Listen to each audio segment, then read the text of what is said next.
The 1% edge daily habits that separate winners from wishers. What if I told you that the difference between the life you have and the life you want comes down to just 1%? Not 1% talent, not 1% luck, but 1% better decisions, repeated daily. That's what this audiobook is about. Not massive overhauls, not superhuman discipline, just tiny, strategic improvements that compound into extraordinary results. I spent a decade chasing dramatic transformation.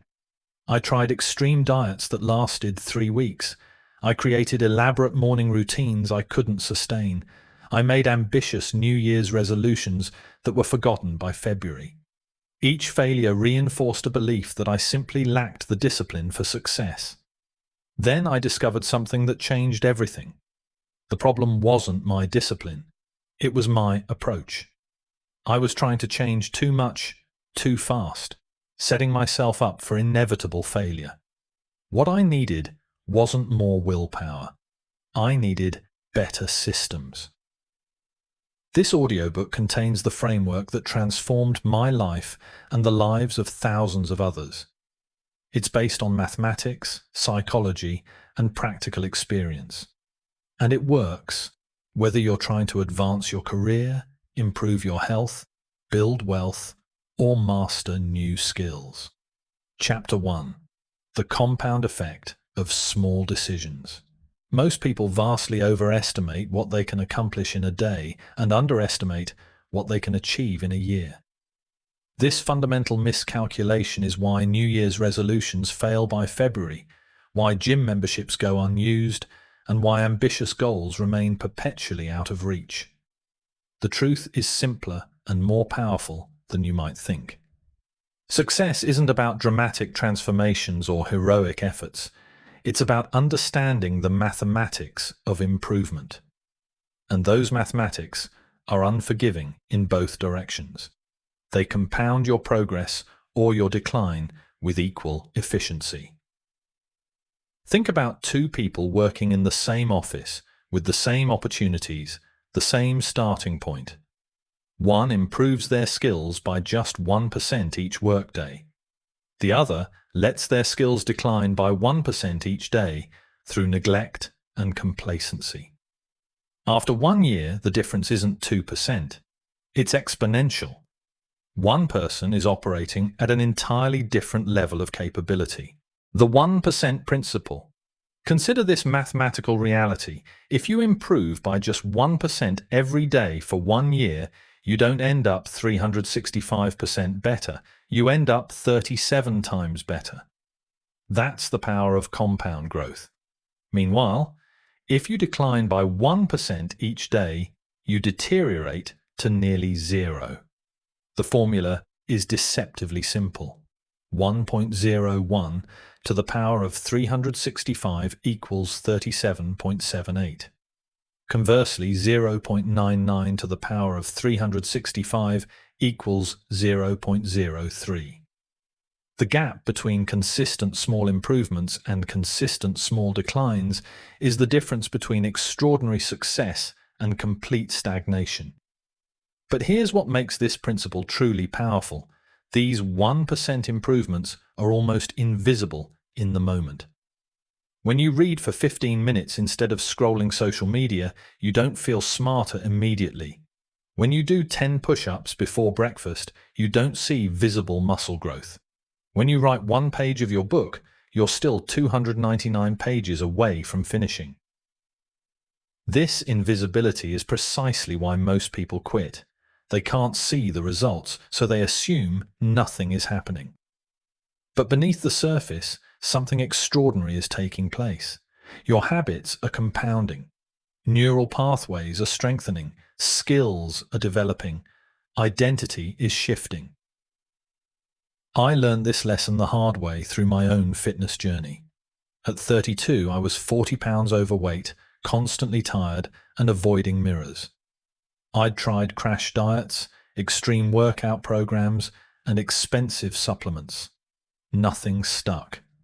Each failure made the next attempt harder because I'd internalized the identity of someone who couldn't maintain healthy habits. Then I stopped trying to transform overnight. Instead, I committed to one push-up every morning. Just one. It seemed ridiculous.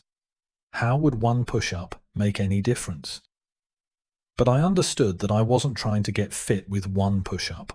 I was trying to become the type of person who exercises daily. After a week, one push-up became 5.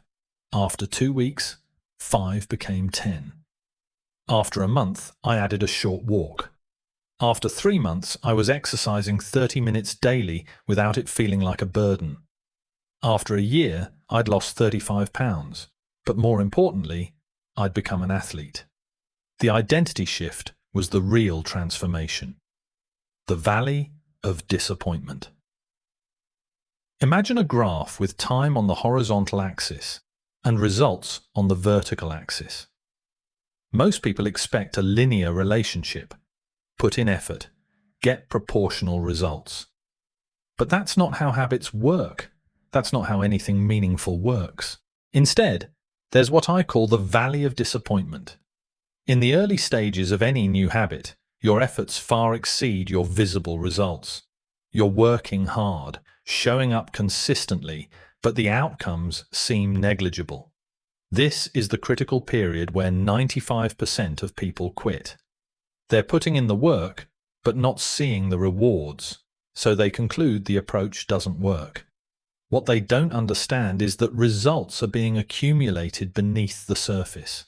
You're building foundational capacity, you're establishing neural pathways, you're creating the infrastructure that will eventually support explosive growth.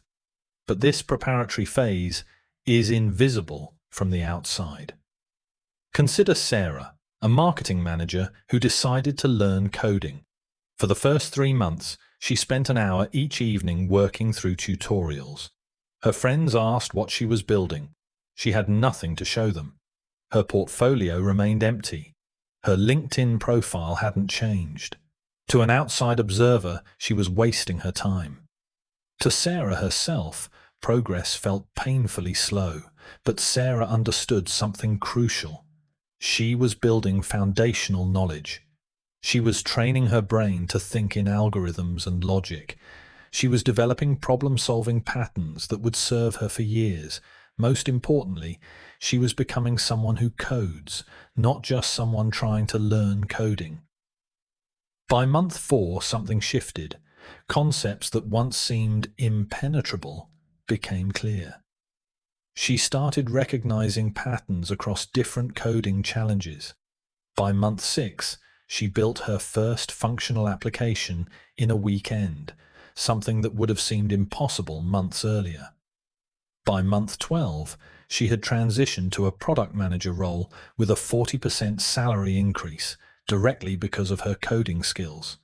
Her new ability to communicate with engineers and understand technical constraints made her invaluable. The hockey stick growth curve had kicked in, but it only happened because she persisted through the valley of disappointment. The valley exists for every worthwhile pursuit: learning a language, building a business, mastering an instrument, developing expertise. The timeline varies, but the pattern remains constant. Extended effort with minimal visible return, followed by sudden, accelerating progress. Understanding this pattern changes everything. When you hit the valley, and you will, you'll recognize it as evidence that you're on the right path, not proof that you should quit. The discomfort of invisible progress becomes a signal that breakthrough is approaching. The daily decision framework. So how do you actually implement the 1% principle? It starts with recognizing that every day presents you with hundreds of tiny decision points. Each one is an opportunity to move 1% closer to your goals or 1% further away. Most of these decisions seem inconsequential in isolation, which is precisely why they're so powerful in aggregate. Here's what 1% decisions look like in practice. Morning. Hit snooze or get up immediately when the alarm sounds. Breakfast. Processed cereal or protein-rich meal that sustains energy. Commute. Mindless podcast or educational audiobook that builds knowledge. Work break. Social media scroll or 5-minute walk that recharges focus. Lunch. Quick convenience food or prepared healthy meal. Afternoon slump. Sugary snack or handful of nuts with green tea. Evening. Netflix binge or skill-building activity. Before bed. Phone in hand or book in hand. None of these individual choices seem significant. Choose the wrong option once and nothing catastrophic happens. Your health doesn't collapse from one bad meal. Your career doesn't derail from one wasted evening. Your financial future isn't destroyed by one impulse purchase. But make the wrong choice consistently for a year and you've programmed failure into your life. You've automated decline. Each poor decision reinforces neural pathways that make the next poor decision easier. You're compounding in the wrong direction. The person who chooses the 1% better option in each scenario isn't working harder. They're barely working differently. The individual decisions require roughly the same effort, sometimes less. But after 365 days, they're operating in a completely different reality. Think about it practically. Reading for 20 minutes before bed instead of scrolling social media is one decision. But repeated nightly, that's 7,300 minutes per year, about 120 hours. At average reading speed, that's 20 to 30 books annually. The knowledge gap between someone who reads 25 books per year and someone who reads 0 compounds dramatically over a decade. Your current trajectory. Take a moment for honest reflection. Look at your daily habits from the past week. Not what you wish you did or plan to do tomorrow. What you actually did, revealed through your choices when no one was watching. Those habits are your trajectory. If you continue these exact patterns for the next 5 years, where will you be? More successful or less? Healthier or less healthy? More skilled or stagnant? Wealthier or still living paycheck to paycheck? More fulfilled or increasingly frustrated? This isn't about judgment or shame. It's about clarity. Most people sleepwalk through life making default choices that gradually pull them away from their stated goals. They say they want financial freedom while making daily purchases that ensure financial stress. They say they want better health while choosing convenience foods that guarantee poor health. They say they want career advancement while spending evenings consuming entertainment instead of building skills. The disconnect between stated goals and daily actions is the source of most disappointment in life. People wonder why they're not achieving their dreams while actively choosing habits that make those dreams impossible. I spent years in this disconnect.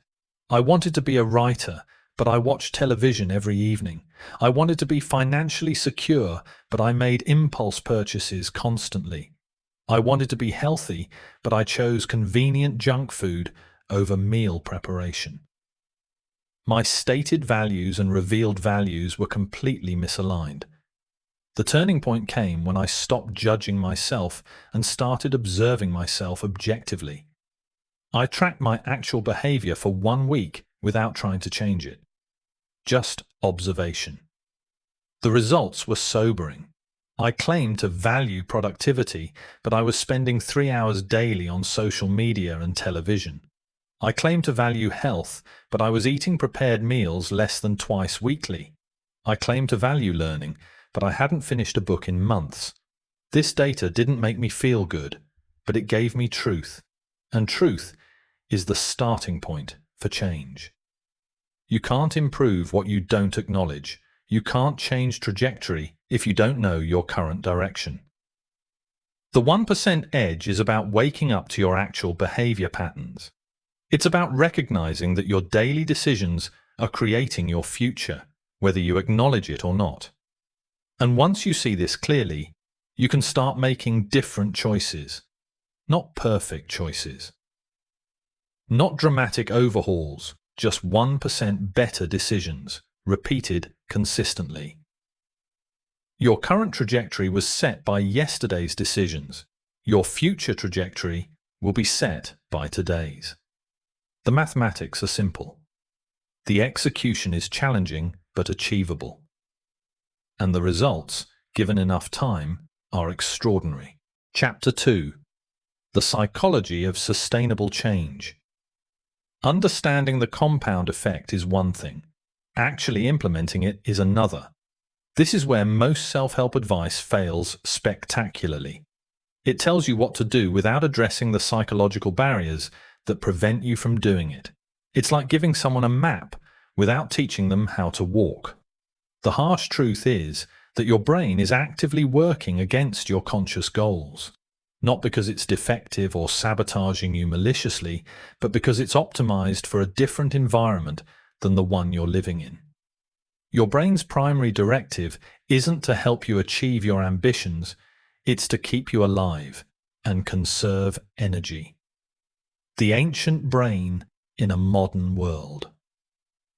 Your brain evolved over millions of years to solve one primary problem: survival in a resource-scarce environment. In that context, conserving energy was paramount. Calories were precious. Unnecessary movement could mean starvation. Risk-taking could mean death. The humans who survived weren't the ones pursuing long-term optimization. They were the ones who preserved calories, avoided unnecessary risks, and took the path of least resistance. This ancient programming still runs in your modern brain. When you try to establish a new habit, your brain interprets it as unnecessary energy expenditure. It triggers resistance. It manufactures excuses. It floods you with feelings that make the old pattern seem much more appealing than the new one. This is why motivation fails. Motivation is an emotion, and emotions are temporary. You can't will yourself into permanent change through sheer mental force any more than you can will yourself to be taller. Willpower is a depleting resource that runs out predictably under stress, fatigue, or decision overload. The research on willpower depletion is clear. Your self-control operates like a muscle. It gets tired with use. This is why you can resist temptation in the morning but crumble to it in the evening. This is why you can maintain discipline during calm periods but abandon it during stress. This is why New Year's resolutions work for a few weeks, then fail when your willpower reserve depletes. The good news is that you don't need to develop superhuman willpower. You need to work with your brain's wiring, not against it.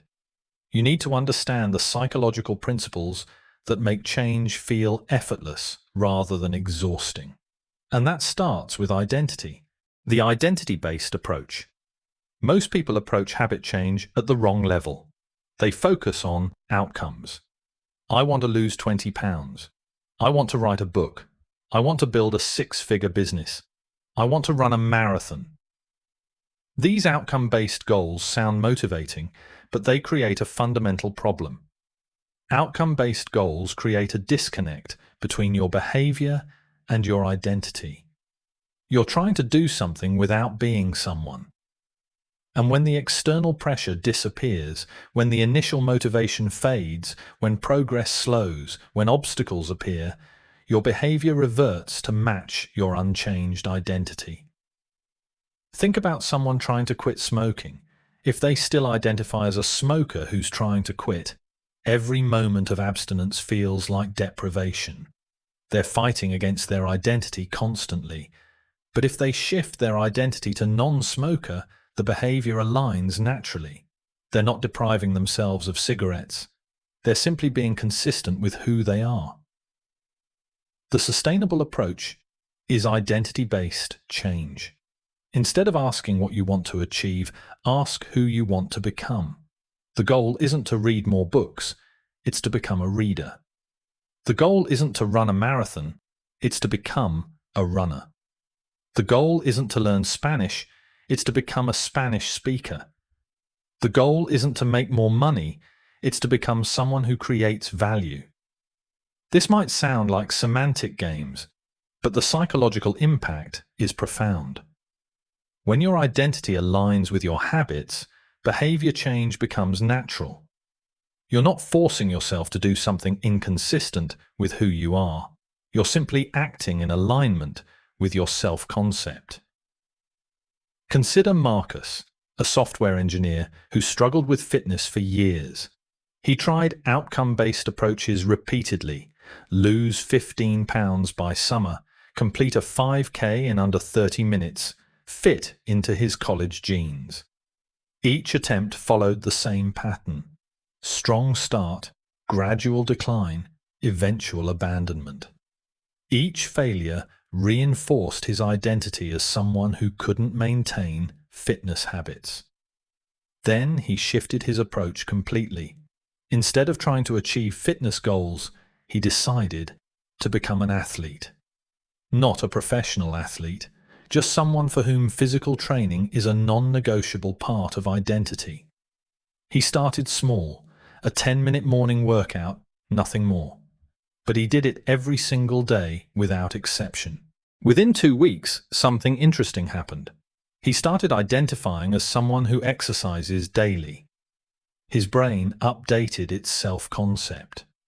Morning exercise wasn't something he was trying to do, it was something he did. It became part of who he was. When a friend invited him to happy hour during his workout time, his response wasn't, "I'm trying to exercise more," a statement that requires justification and opens debate. It was, "I'm an athlete, and athletes train consistently," a simple statement of identity that closes discussion. 6 months later, Marcus had transformed his physique dramatically. But more importantly, he had transformed his identity fundamentally. The physical changes were simply the external manifestation of internal identity shift.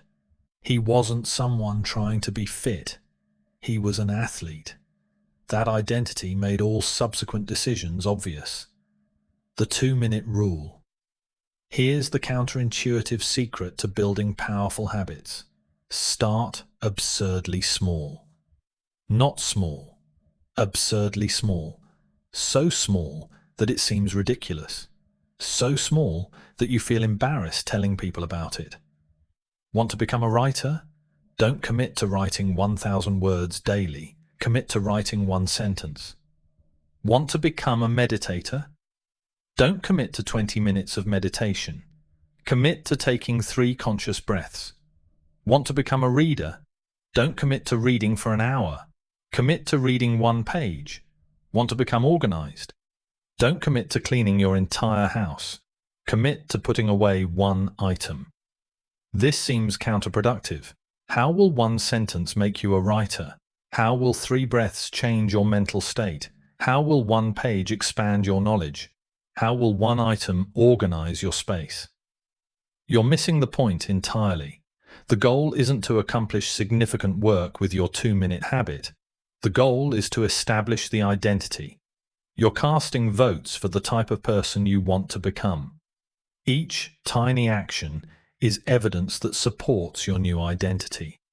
You're not becoming a writer through that 1 sentence. You're becoming a writer by being someone who writes daily. Moreover, the 2-minute rule eliminates the psychological resistance that kills most habits before they start. Your brain can't manufacture convincing excuses for why you don't have 2 minutes. You can't claim you're too busy to write 1 sentence. You can't say you're too tired to read 1 page. The barrier to entry is so low that excuses sound absurd even to you. And here's what actually happens in practice. You rarely stop at 2 minutes. Once you've started, continuing is easy. The real barrier is starting. The psychological friction occurs at the decision point, not during execution. The 2-minute rule eliminates that friction completely. I experienced this directly when building my writing habit. I committed to writing just one sentence each morning. Some mornings I wrote only that sentence and felt satisfied that I'd maintained my identity as a writer. But most mornings, that one sentence became a paragraph, then a page, then 30 minutes of flow state writing. The one sentence wasn't the goal, it was the gateway. It got me past the psychological barrier of starting. Once I was in motion, staying in motion was natural. The 2-minute rule works because it eliminates the intimidation that prevents action. It makes showing up so easy that you can't fail. And showing up consistently, even for 2 minutes, is infinitely better than not showing up at all while waiting for perfect conditions. Chapter 3: Environmental Design for Automatic Success. Willpower is overrated. Discipline is overrated. If your success strategy depends on consistently making the right choice when tempted by the wrong one, you're setting yourself up for failure. You're betting your future on winning a mental battle you'll inevitably lose when tired, stressed, or distracted. The winners in life don't have superhuman self-control. They design environments that make good decisions automatic and bad decisions difficult. They understand a fundamental truth. You don't rise to the level of your goals, you fall to the level of your systems. And your environment is the most powerful system you'll ever design. Think about it practically. Every choice you make throughout the day is influenced by your environment. What you see determines what you think about. What's convenient determines what you choose. What's visible gets done. What's hidden gets ignored. Your environment isn't just backdrop, it's the invisible hand guiding every decision. The power of environmental cues. Your environment is constantly cueing behaviors, usually below your conscious awareness. Most of these cues operate automatically. You walk into your living room, see the couch, and your brain automatically thinks, relax. You sit at your desk, see your computer, and your brain automatically thinks, check email. You walk into the kitchen, see the refrigerator, and your brain automatically thinks, snack. These environmental cues trigger habitual responses with minimal conscious thought. This is usually framed as a problem. We're slaves to our environment. But it's actually an opportunity. If you can intentionally design your environment, you can program desired behaviors to occur automatically. You can make the default choice the right choice. Consider the simple act of reading more books. Most people approach this as a motivation problem. I need to want to read more. I need more discipline to choose books over television. I need to stop being so lazy. But the real issue is environmental, not motivational. Where do you keep your books? If they're on a shelf in another room behind a closed door, you've made reading inconvenient. If your phone is on your nightstand, but your book is in the closet, you've designed your environment for phone scrolling, not reading. If your television dominates your living room, but your bookshelf is in the basement, you've architected your space for consumption, not learning. The solution isn't to develop more discipline, it's to redesign your environment. Put a book on your pillow every morning when you make your bed. Now, when bedtime arrives, reading is literally in your hand. Put your phone in another room, requiring physical effort to access it. Put books on every surface where you typically sit. Make reading the path of least resistance. You've eliminated the need for willpower by engineering the right choice into your physical space. The friction point isn't your discipline, it's your environment. Change the environment and behavior changes automatically. I transformed my own reading habit through pure environmental design. I removed the television from my bedroom entirely. I placed books everywhere I typically sat: nightstand, bathroom counter, couch, kitchen table. I made my phone inaccessible during reading times by putting it in a different room. I didn't develop more willpower, I just made reading easier than the alternatives. Within 3 months, I went from reading 3 books per year to reading 3 books per month. Not because I suddenly loved reading more, but because my environment channeled my default behavior toward books instead of screens. Chapter 4. The Morning Multiplier Effect. The first hour after you wake up is disproportionately important. Not because mornings are inherently magical or because successful people have some mystical connection to dawn, but because they set the trajectory for everything that follows. Win the morning, and you've stacked the odds in your favor for the entire day. Lose the morning, and you spend the rest of the day playing catch-up. Most people surrender their mornings to reactive mode before they're even fully conscious. They wake up, immediately grab their phone from the nightstand, and begin consuming information. Email notifications demanding attention, news headlines triggering anxiety, social media posts inviting comparison, messages requiring responses. Within minutes of opening their eyes, they've allowed external stimuli to hijack their mental state and dictate their priorities for the day. This pattern has consequences that ripple through the entire day in ways most people don't recognize. You've trained your brain to operate in response mode rather than creation mode. You've fragmented your attention before you've even gotten out of bed.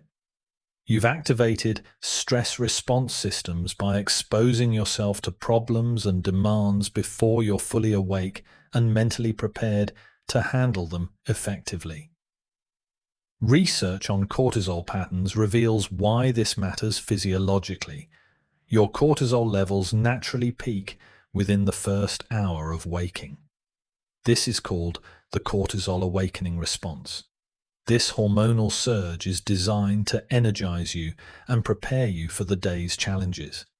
But when you immediately expose yourself to stressors through your phone, you spike cortisol even higher, pushing your body into unnecessary fight or flight mode before you've even left your bedroom. The psychological impact is equally significant. When you start your day by consuming other people's priorities, you've already lost agency over your own day. Your subconscious mind begins processing that email from your boss, that news story about economic troubles, that social media post showing someone's perfect life. These thoughts occupy mental bandwidth that could have been dedicated to your own goals and priorities. The strategic morning routine. A strategic morning routine isn't about following someone else's perfect 5-hour formula of meditation, journaling, cold showers, exercise, and elaborate breakfast rituals. That approach sets most people up for failure because it's unsustainable and doesn't account for individual circumstances, preferences, or energy patterns. Instead, a strategic morning routine is about intentionally choosing activities that put you in the optimal state for success based on your specific needs and goals. The specific activities matter less than the principles behind them. These principles are universal, even though their implementation varies by individual. Principle 1. Start proactive, not reactive. The first thing you do after waking should be something you've chosen, not something chosen for you by notifications, messages, or external demands. This could be meditation, journaling, exercise, reading, planning your day, or simply sitting in silence with coffee. The content is less important than the act of self-direction. You're establishing psychological ownership over your day from the first moment. When I implemented this principle, I started with something embarrassingly simple. I made my bed immediately upon waking. That's it. No meditation, no journaling, just making my bed. But that one act of intentional choice set a different tone than grabbing my phone. It was proof that I controlled my morning, not my inbox. Within 2 weeks, I naturally added other proactive activities because the foundation of intentionality was established. Principle 2. Move your body early. Physical movement changes your biochemistry in ways that favor mental clarity and emotional resilience throughout the entire day. This doesn't require a 2-hour workout at an expensive gym.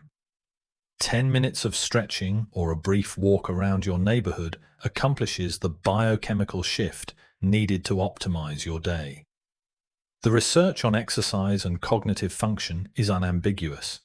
Physical movement increases blood flow to the brain, triggering the release of brain-derived neurotrophic factor, essentially fertilizer for your neurons.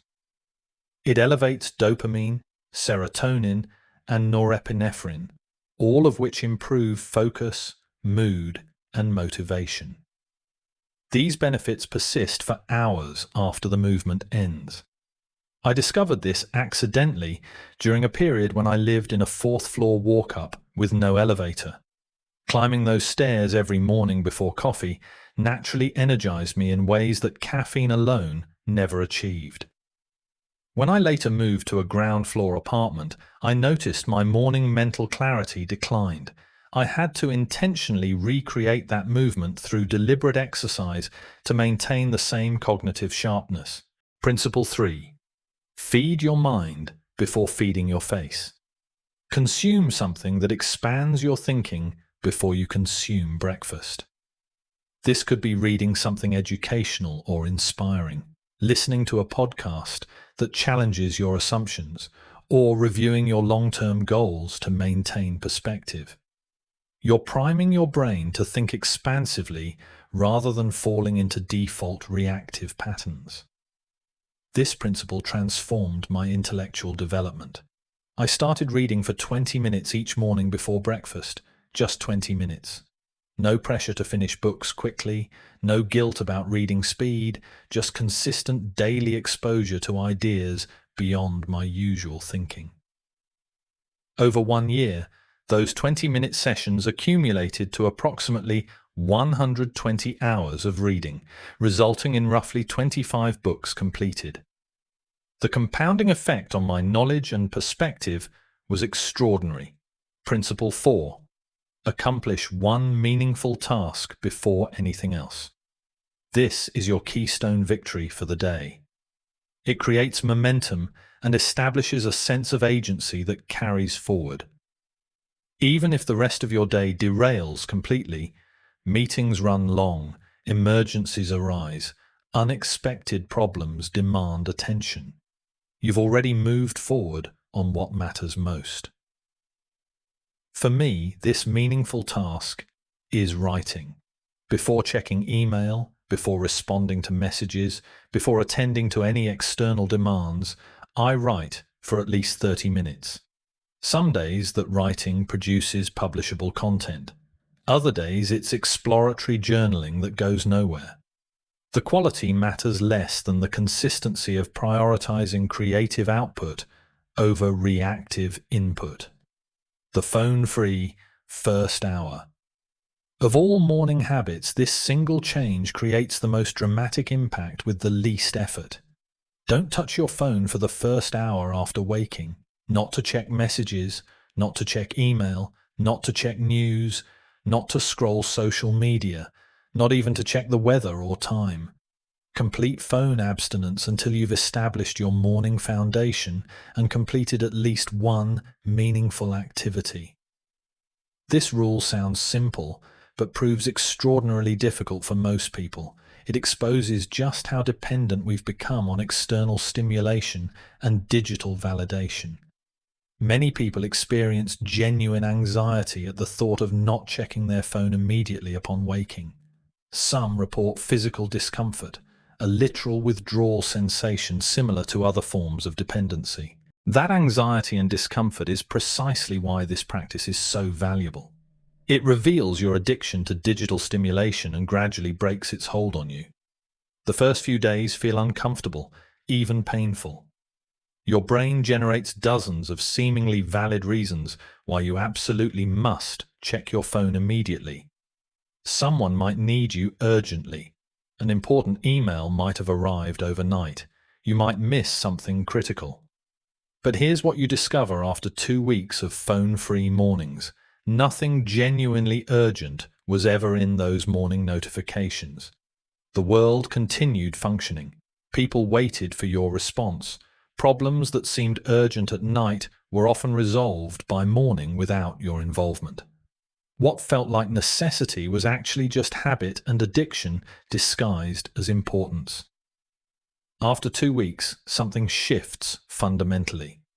You regain a sense of agency over your attention. Your default state becomes internal focus rather than external scanning. You stop feeling controlled by the buzzing rectangle in your pocket. The constant low-grade anxiety of feeling behind on information begins to dissipate. David, a venture capital investor I worked with, implemented this single change after years of waking up and immediately diving into email. He was convinced he needed to stay on top of urgent matters because deals moved quickly and opportunities were time-sensitive. His morning routine was checking email while still in bed, before even standing up. This created a constant state of low-grade stress that persisted throughout his days. He felt perpetually behind, always reacting, never getting ahead.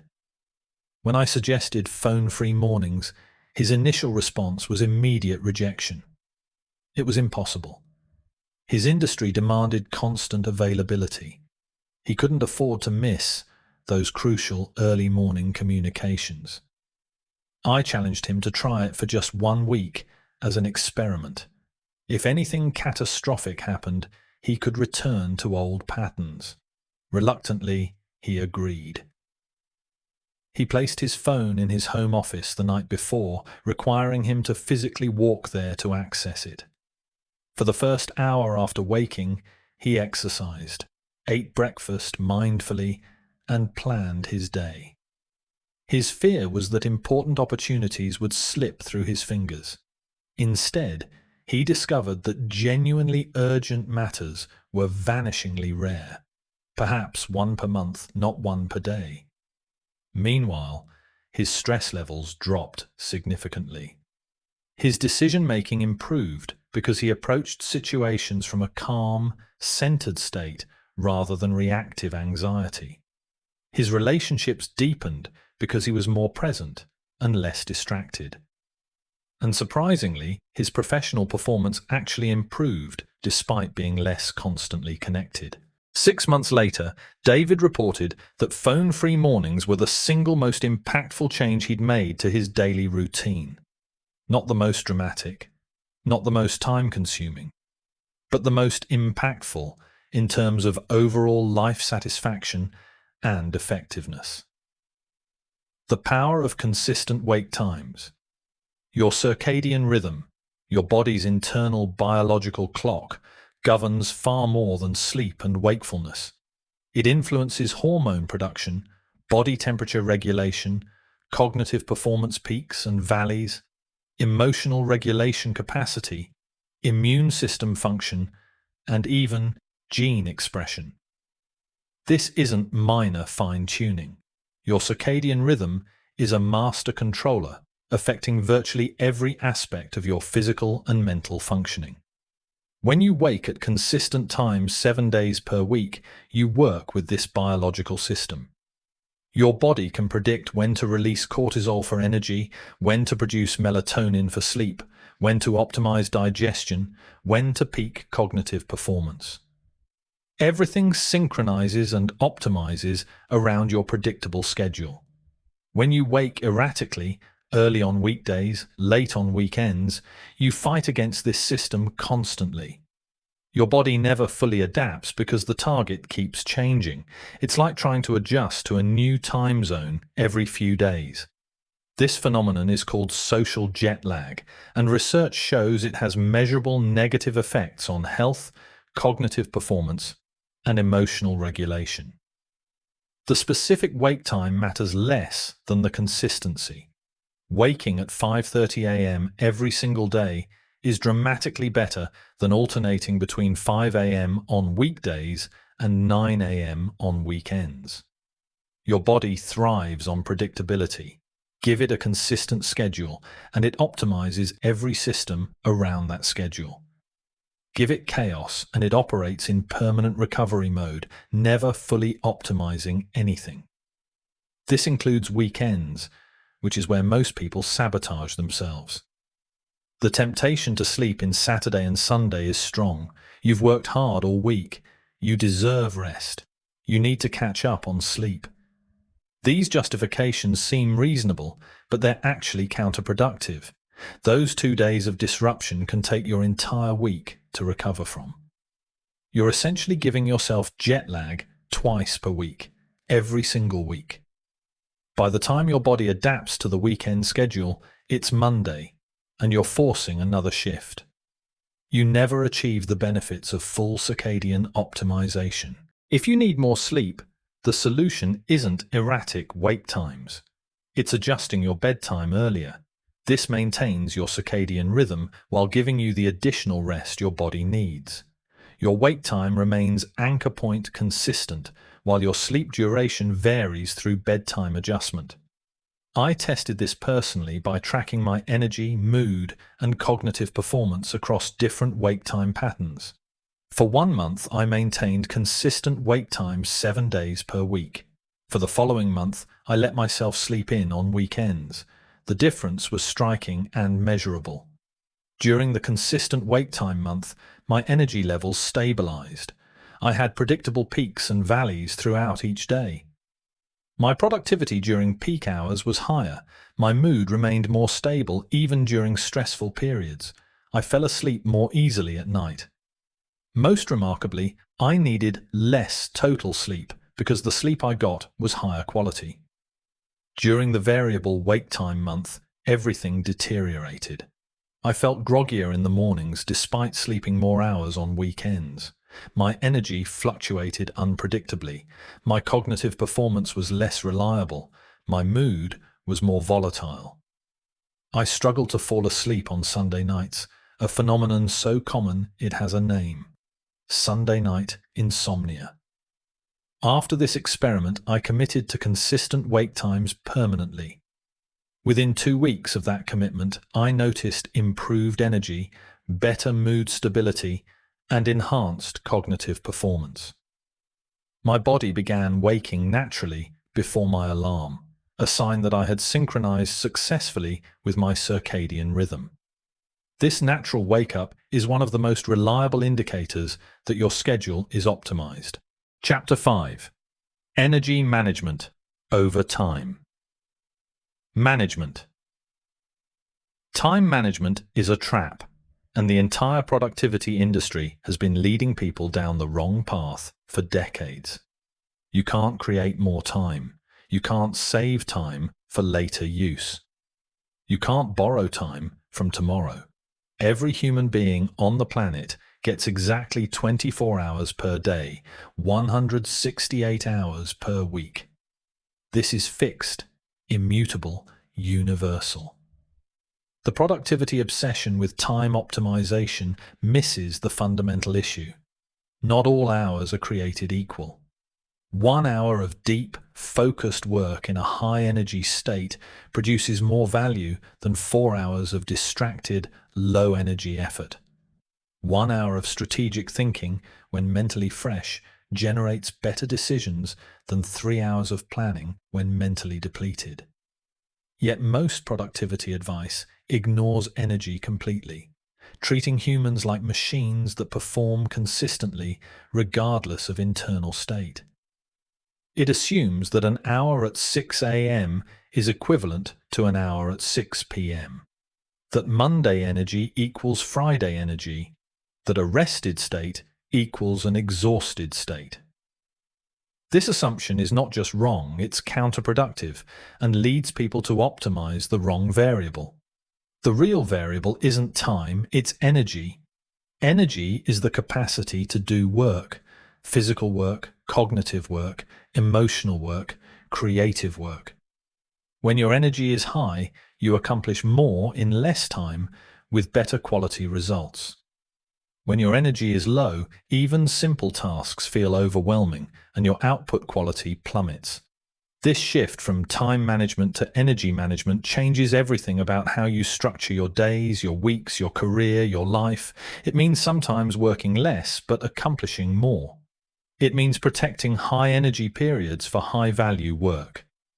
It means viewing rest not as lost productivity, but as investment in future energy. The 4 types of energy. Human energy operates on 4 interconnected levels: physical, emotional, mental, and spiritual. These aren't separate systems. They're deeply integrated. Neglect any one, and the others suffer. Optimize all 4, and you unlock performance levels that seem impossible through time management or willpower alone. Physical energy is the foundation, the base layer upon which everything else builds. Your body's biochemistry directly influences every other dimension of performance. Poor sleep doesn't just make you physically tired, it impairs cognitive function, emotional regulation, and decision-making. Inadequate nutrition doesn't just affect your body, it depletes mental clarity and emotional stability. Sedentary behavior doesn't just harm physical health, it reduces cognitive capacity and increases anxiety.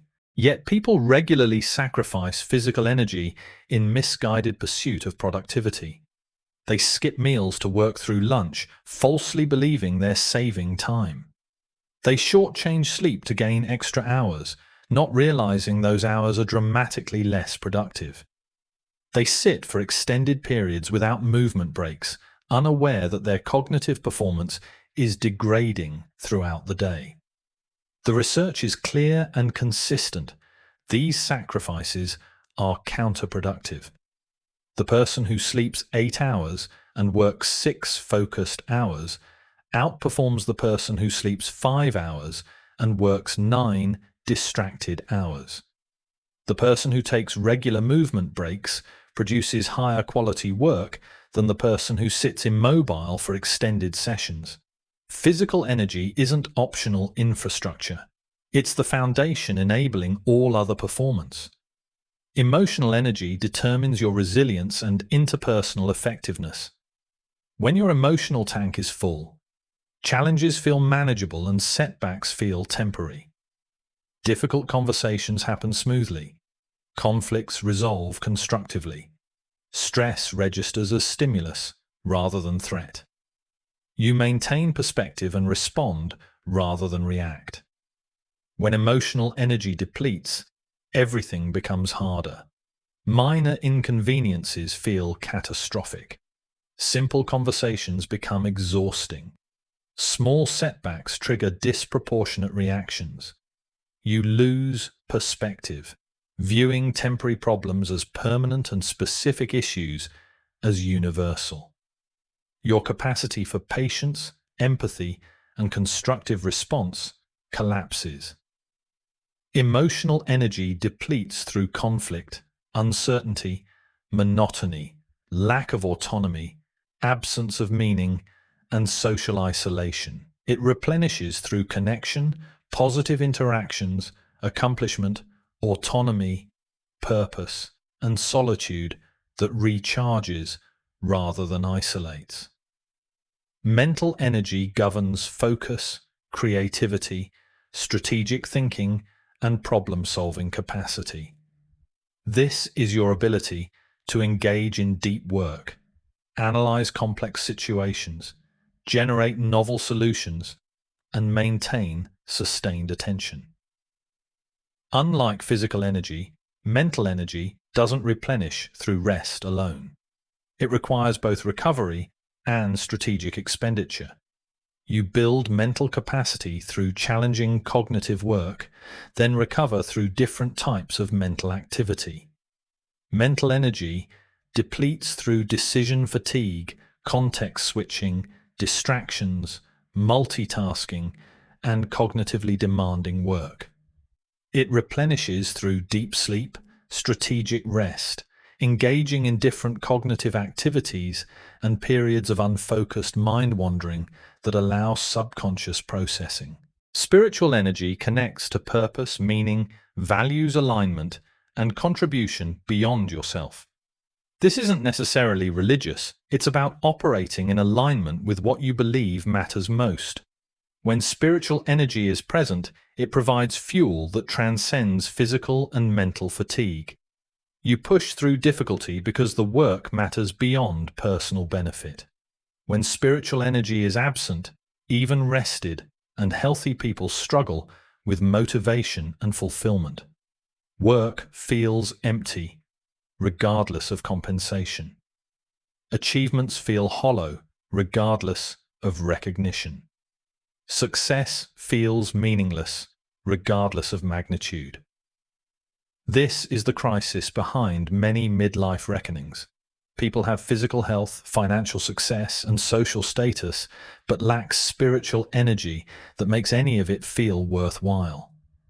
Spiritual energy comes from clarity about your values, regular engagement in activities aligned with those values, contribution to something beyond yourself, and time reflecting on meaning and purpose.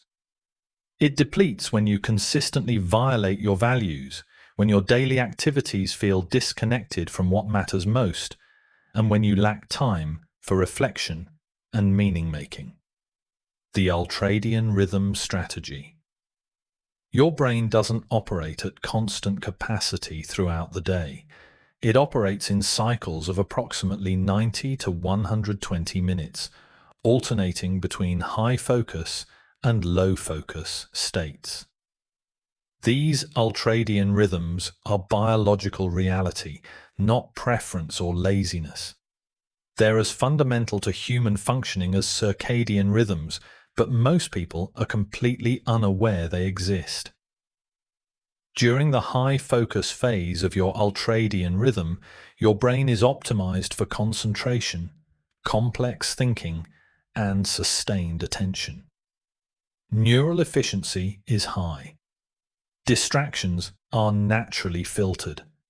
Deep work feels almost effortless. This is your window for cognitively demanding tasks. During the low focus phase, your brain signals it needs recovery. Concentration becomes difficult. Attention wanders naturally. Complex thinking feels laborious. This isn't weakness or lack of discipline, it's biology signaling that your neural systems need brief recovery before the next high-focus cycle. The optimal work pattern aligns with these natural cycles. Work intensely for 90 minutes during your high-focus phase, then take a 15 to 20-minute break during the transition to low focus. Not a quick bathroom visit while checking your phone. Not answering emails at your desk.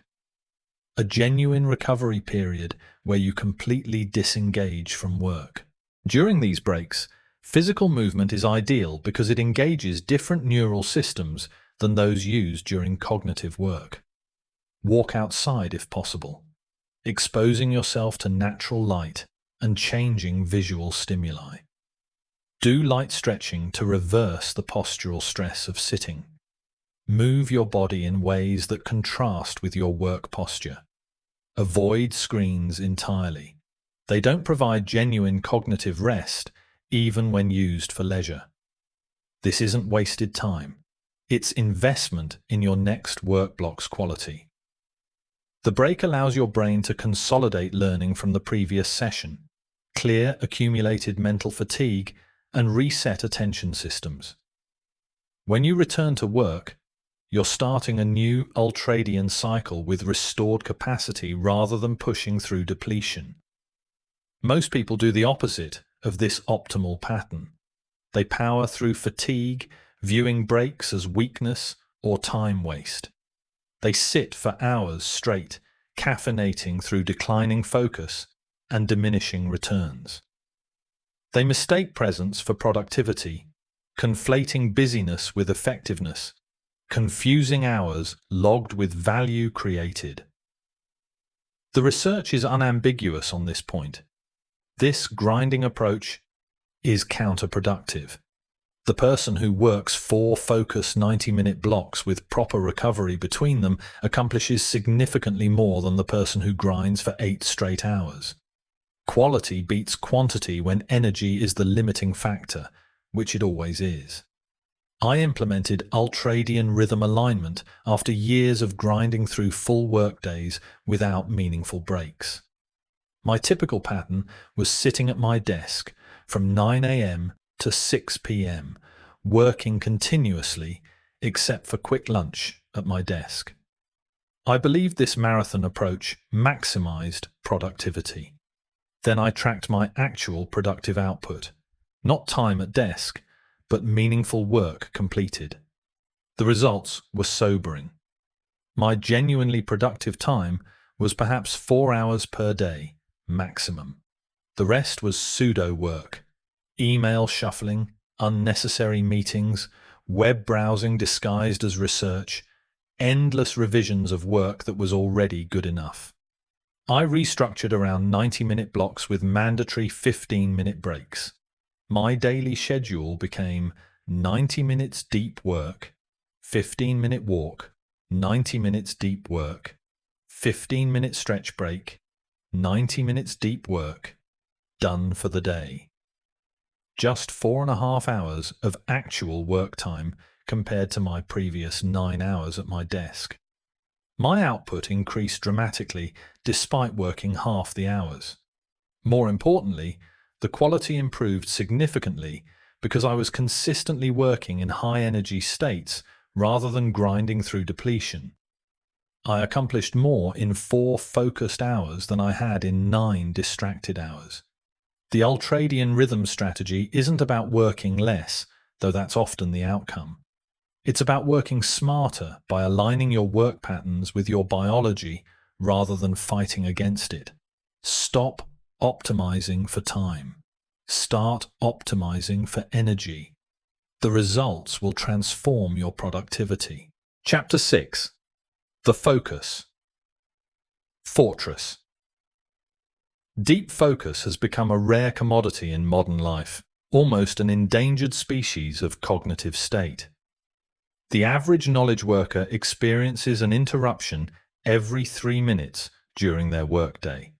Not every hour, not every 15 minutes, but every 3 minutes. They spend only about 40% of their time on their primary job responsibilities, the work they were actually hired to do.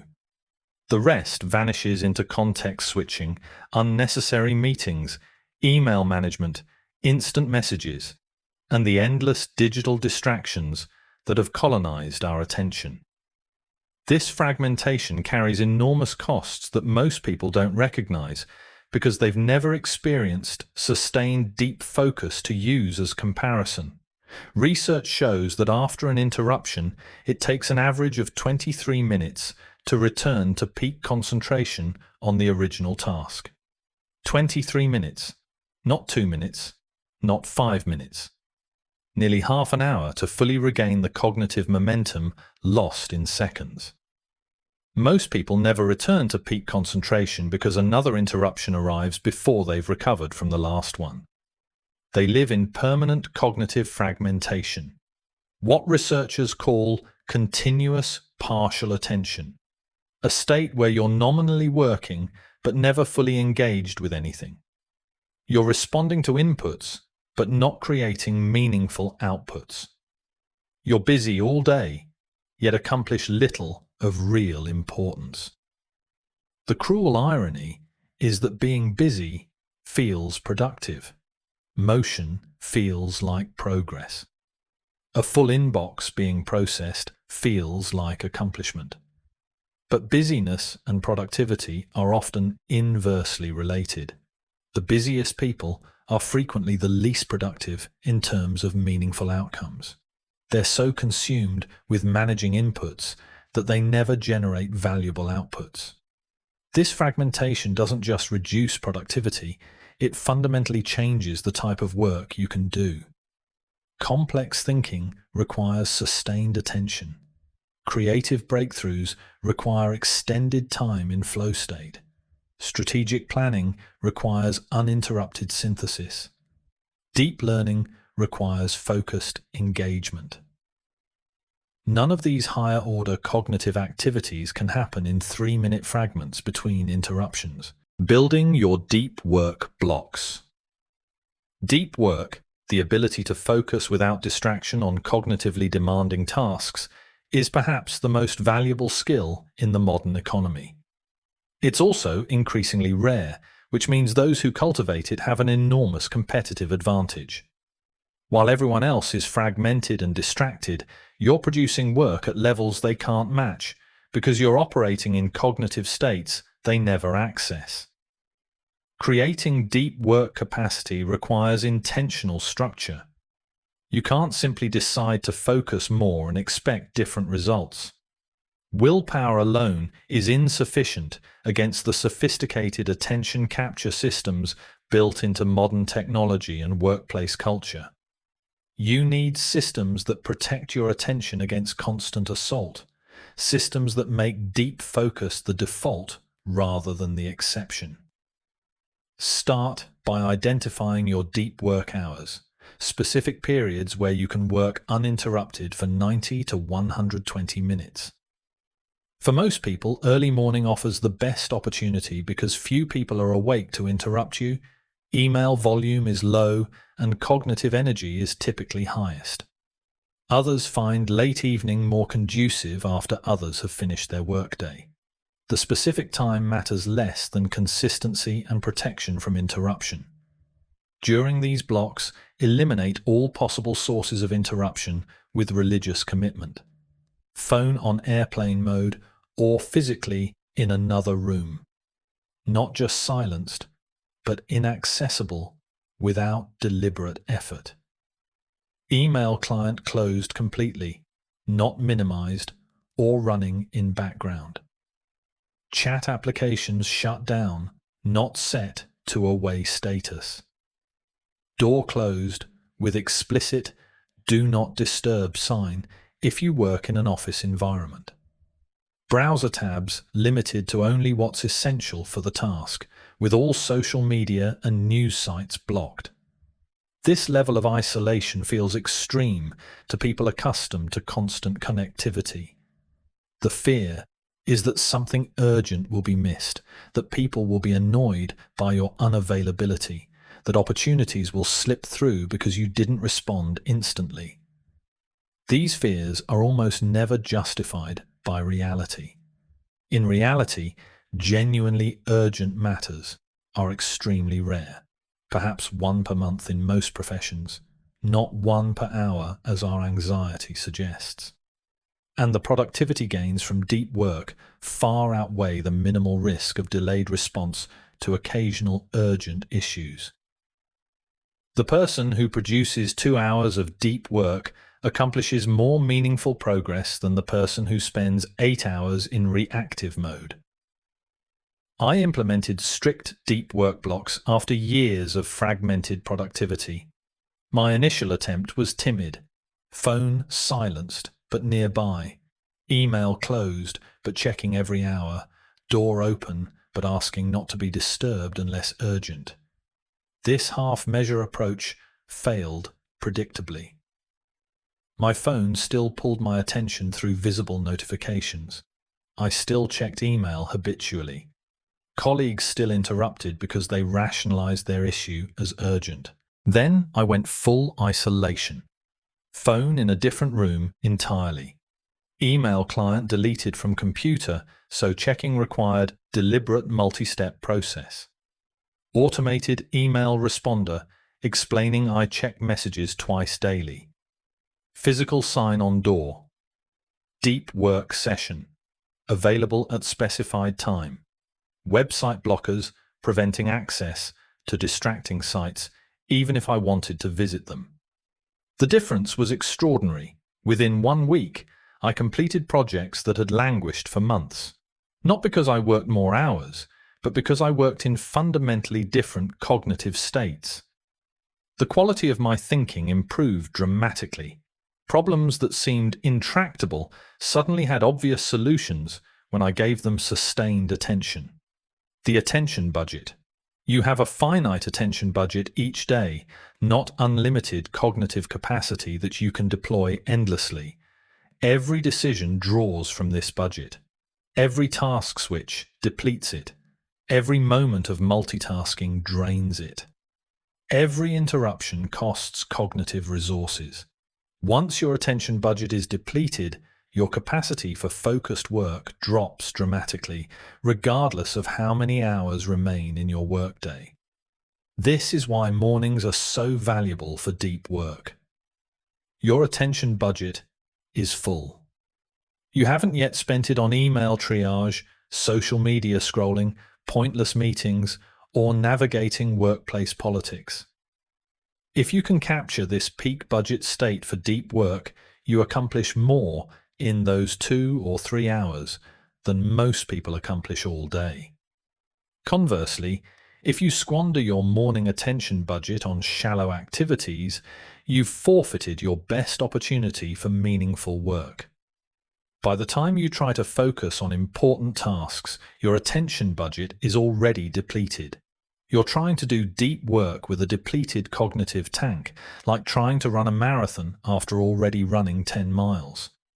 The physical exhaustion is invisible, but the performance degradation is real. The strategic approach is to prioritize ruthlessly based on cognitive demand. Identify your 1 or 2 most important tasks, the work that actually moves your goals forward, not just work that feels urgent or keeps others happy. Schedule these during your peak attention hours. Protect these hours with absolute commitment, treating them as immovable appointments with yourself. Everything else gets scheduled in lower energy times or eliminated entirely. Most tasks that feel urgent are actually just noise that will either resolve themselves or prove genuinely unimportant in retrospect. The difference between reactive and proactive work is that reactive work pulls you into urgency, while proactive work creates actual value. I learned to audit how I spent my attention budget by tracking my activities in 30-minute blocks for 2 weeks. The results were embarrassing. I was spending my peak cognitive hours, 8 a.m. to 11 a.m., when my attention budget was full, on email responses, status meetings, and administrative tasks that could have happened any time. My actually important work happened after 2 p.m. when my attention budget was depleted, guaranteeing suboptimal performance. I restructured completely. Deep work from 8 a.m. to 11 a.m., no exceptions. Meetings only after 2 p.m. Email batch processing at 11:30 a.m. and 4 p.m. Administrative tasks in the late afternoon when cognitive demands were lower. This simple restructuring doubled my meaningful output without increasing work hours. The single-tasking revolution. Multitasking is a myth that refuses to die despite overwhelming evidence of its ineffectiveness. What we call multitasking is actually rapid task switching, quickly shifting attention between multiple activities, and every switch carries a cognitive cost that degrades performance across all tasks involved. Your brain needs time to reorient from one task to another. During that transition period, which researchers call attention residue, you're performing both tasks poorly. Part of your cognitive capacity remains attached to the previous task, while part attempts to engage with the new task. The result is degraded performance on both, compared to giving each task full attention sequentially. Research consistently shows that people who single-task outperform those who multitask by significant margins. They complete tasks faster, with fewer errors, with better final quality, and often with less perceived effort because they're not fighting constant cognitive overhead from task switching. Yet the cultural narrative celebrates multitasking as a valuable skill. Job descriptions list it as desirable. People brag about how many things they can juggle simultaneously. Managers reward employees who seem to handle multiple demands at once. This celebration is completely disconnected from the performance reality.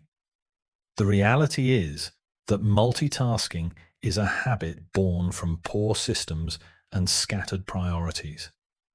When you don't know what truly matters, everything feels equally important.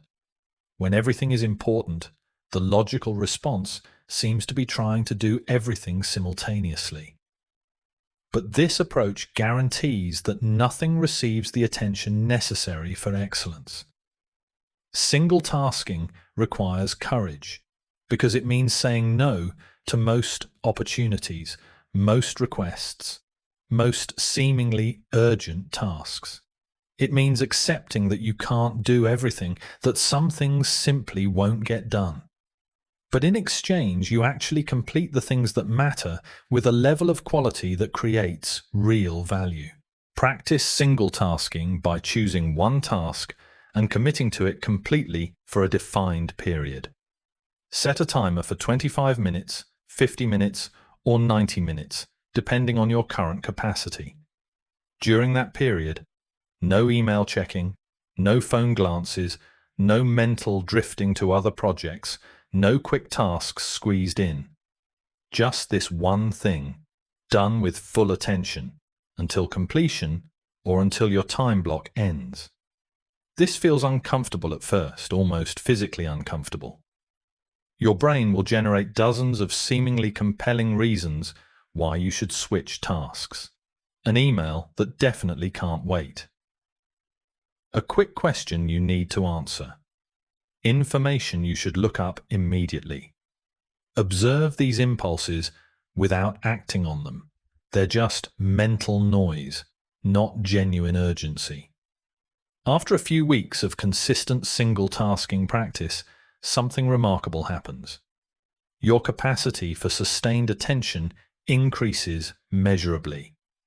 Tasks that once took hours now take minutes because you're working with full cognitive capacity instead of fractured attention. Quality improves dramatically because you're able to hold complex problems in working memory instead of constantly reloading context after switches. And the constant mental fragmentation that characterized your previous work style disappears. You feel more calm, more in control, more effective. Not because you're doing more things, but because you're doing fewer things completely instead of many things poorly. Chapter 7. The Social Architecture of Success. You are the average of the 5 people you spend the most time with. This popular saying oversimplifies a complex truth, but the underlying principle is fundamentally sound and supported by extensive research. Your social environment profoundly shapes your beliefs, behaviors, standards, and ultimately, your outcomes. Most people dramatically underestimate this influence. They believe they're independent thinkers, making conscious choices based on rational analysis of their own values and goals. In reality, social influence operates largely below conscious awareness, shaping everything from your standards of acceptable effort to your aspirations, to your daily decisions, to your definition of normal. If you surround yourself with people who complain about their circumstances but take no action to improve them, that victim mentality becomes your baseline normal. If everyone around you settles for mediocrity in their careers, ambition starts to feel like arrogance or delusion. If your social circle mocks self-improvement efforts, you'll unconsciously suppress your growth impulses to maintain belonging and avoid social rejection. This isn't weakness or lack of independent thinking. It's human nature, wired into our psychology through millions of years of evolution, where tribal belonging literally determined survival. Your brain is designed to monitor social environment constantly and adjust behavior to maintain group acceptance. This was adaptive when group expulsion meant death. It's often maladaptive when your group normalizes patterns that prevent your growth. The conformity trap. Human brains are wired for conformity with remarkable sophistication. This made evolutionary sense when survival depended on tribal belonging. Going against group norms could mean expulsion from the tribe, which often meant death from exposure, starvation, or predation. So, we developed powerful psychological mechanisms that make conformity feel good and deviation feel threatening, even dangerous. These mechanisms still operate in modern environments where they're often counterproductive. Your brain treats disapproval from your social group as a genuine threat, triggering stress responses similar to physical danger. Cortisol spikes, heart rate increases, anxiety floods your system. This is why peer pressure is so powerful, even among adults who intellectually understand its dynamics and can articulate why they should resist it. The challenge is that most social groups, whether intentionally or not, normalize mediocrity. They establish unspoken standards around acceptable effort, appropriate ambition, and reasonable goals. These standards form the invisible boundaries of what's considered normal within the group. Step outside these bounds, and you face subtle or not so subtle pressure to conform back to the group baseline. This shows up in countless ways, often disguised as concern or humor. You start waking up early to work on a side project, and friends mock you for being too serious or accuse you of thinking you're better than them. You decline social invitations to focus on your goals, and people accuse you of being antisocial or suggest you've become boring. You talk about your ambitions, and others respond with subtle digs disguised as jokes or express concern that you're setting yourself up for disappointment. These responses aren't necessarily malicious. They usually stem from others' discomfort with your choices rather than actual concern for your well-being. Your commitment highlights their lack of commitment. Your progress makes them feel stagnant by comparison. Your ambition challenges their rationalizations for their own limited ambitions. Rather than examining their own choices and facing uncomfortable truths, they attempt to pull you back to the group's baseline, where everyone is equally comfortable. I experienced this directly when I started prioritizing writing over social activities. Friends who had previously supported me suddenly became concerned that I was becoming isolated, that I was sacrificing relationships for unrealistic dreams, that I should be more balanced. Their concern felt genuine, but it was actually discomfort with the implicit criticism my choices created. If I could wake up early to write, why couldn't they wake up early to work on their goals? My actions raised questions they preferred not to answer. Upgrading your inner circle. The strategic response isn't to abandon all your current relationships in search of some idealized peer group. That approach is unnecessarily destructive and often counterproductive. The strategic response is to consciously curate your inner circle. The handful of people who have the most influence on your daily life, your standards, your beliefs about what's possible. Start by auditing your social environment with brutal honesty. Who are you spending the most time with on a weekly basis? What are their standards for themselves and others? What behaviors do they normalize and celebrate? Are they growing or stagnating? Do they encourage your ambitions authentically or subtly undermine them while claiming support? This audit might reveal uncomfortable truths. Some people you're close to may be actively hindering your growth, not intentionally or maliciously, but through their normalized patterns of complaining without acting, procrastinating without consequences, and settling without examination. Their influence on you is real, even if their intentions are benign. Once you've identified who's in your inner circle and assessed their influence, you have 3 strategic options for each relationship: upgrade, maintain, or distance.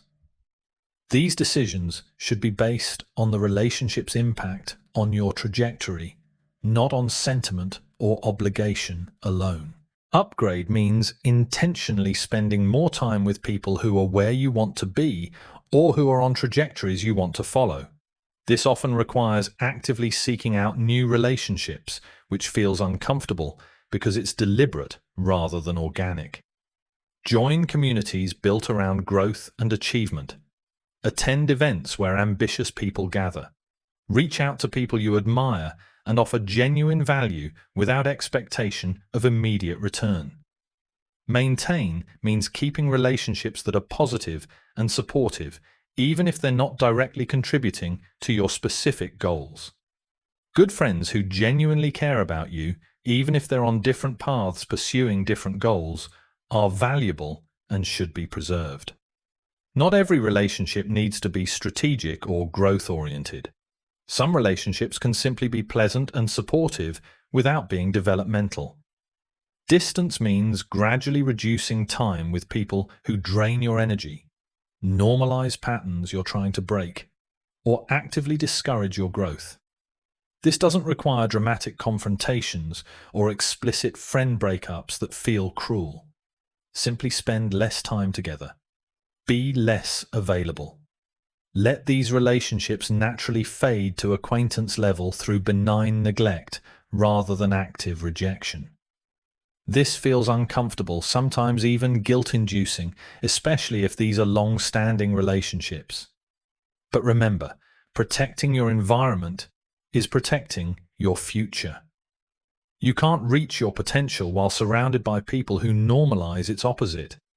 This isn't cruelty, it's self-preservation and honest recognition that not all relationships serve your highest good. Finding your performance peer group.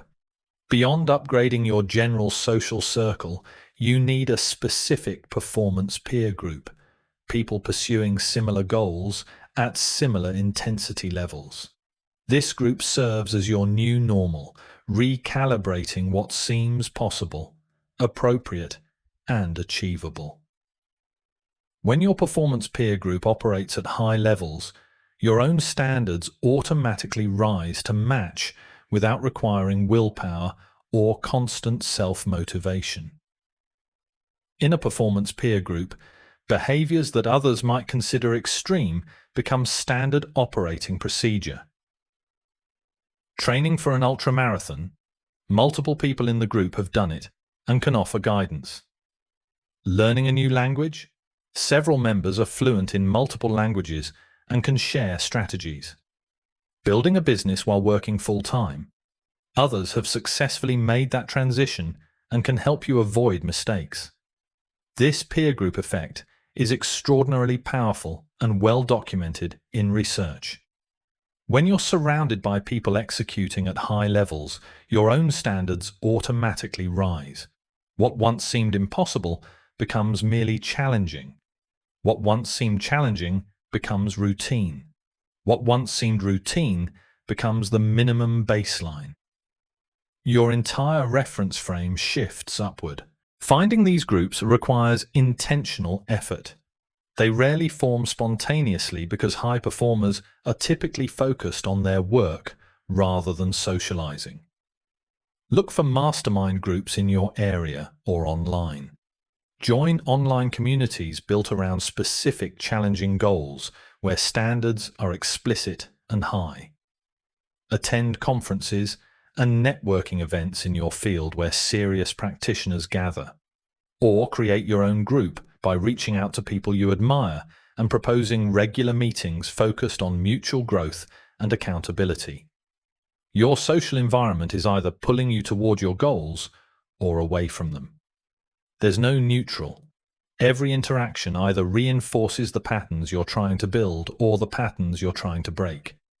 Choose carefully, curate intentionally, and surround yourself with people who make your ambitious goals feel normal rather than extreme. Chapter 8. The Learning Acceleration System. In an economy where skills become obsolete with increasing rapidity, your ability to learn quickly might be more valuable than any specific skill you currently possess. The half-life of professional skills continues shrinking across virtually every industry. What you know today may be partially irrelevant in 5 years, completely outdated in 10 years. This creates both threat and opportunity simultaneously. The threat is that standing still means falling behind relative to peers who are continuously updating their capabilities. The opportunity is that systematic learning gives you a compounding advantage over competitors who learn haphazardly through passive exposure rather than deliberate practice. Most people approach learning inefficiently, even counterproductively. They consume information passively, reading books or watching videos, while hoping knowledge will somehow transfer through osmosis. They mistake familiarity for understanding, confusing recognition of concepts with ability to apply them. They confuse hours spent consuming with competence gained through practice. Effective learning requires active processing, not passive consumption. It requires transformation of information into understanding through application. It requires testing your knowledge through teaching or use. And it requires systematic strategies that align with how your brain actually learns and retains information, not how we wish it worked. The Feynman Technique. Richard Feynman, the legendary physicist who won the Nobel Prize and revolutionized quantum mechanics, had a remarkably simple approach to learning anything. If you can't explain something in simple terms that a child could understand, you don't truly understand it yourself. This principle, now called the Feynman Technique, forms the foundation of accelerated learning across any domain. The Feynman Technique has 4 steps. First, choose a specific concept you want to understand deeply. Second, explain it as if teaching a child who has no background knowledge, using only simple language and concrete examples they could visualize. Third, identify gaps in your explanation, points where you get stuck, must use technical jargon without being able to explain it simply, or realize you can't quite articulate why something is true. Fourth, go back to source material to fill those specific gaps, then revise your simple explanation to incorporate this deeper understanding. This process is uncomfortable because it immediately exposes what you don't actually understand. Most learning methods let you hide these gaps behind complex terminology and vague understanding. You can read sophisticated material, recognize the concepts when you encounter them again, and feel like you understand.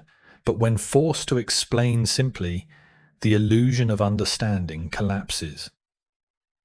The Feynman Technique eliminates that hiding space. You either understand something well enough to explain it simply, or you don't understand it at all. Apply this technique systematically to everything you're learning. After reading a book chapter, close it and explain the key concepts aloud, as if teaching someone who has never encountered these ideas. After watching a tutorial, record yourself teaching the material to an imaginary student. After a meeting or conversation, write a simple summary of the key points without jargon. This forced simplification reveals gaps instantly. This transforms passive consumption into active processing. You're not just exposing yourself to information, you're integrating it into your understanding at a level where you can manipulate and apply it. The difference in retention and application is dramatic.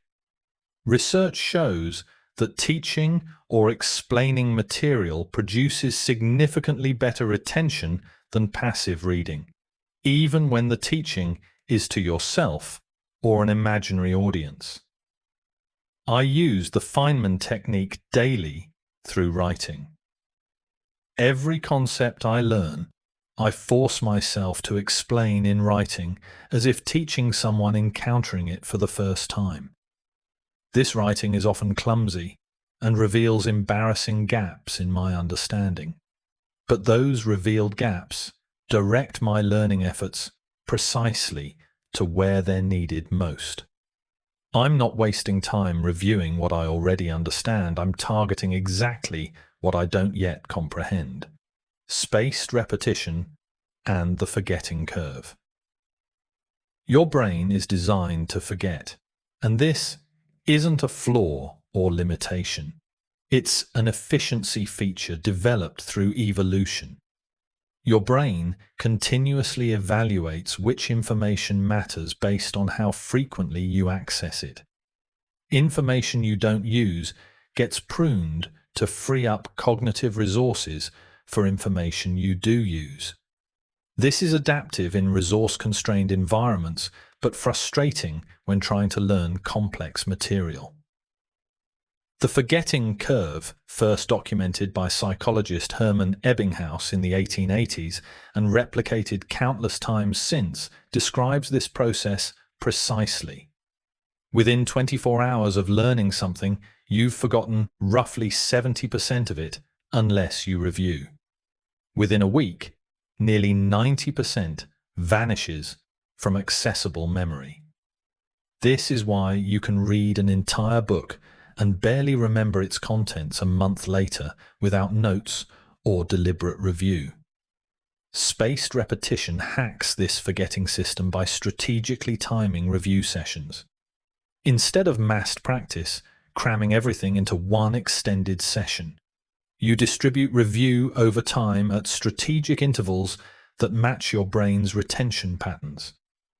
You review material shortly after learning it, then again after a day, then after 3 days, then after a week, then after a month, with intervals gradually expanding.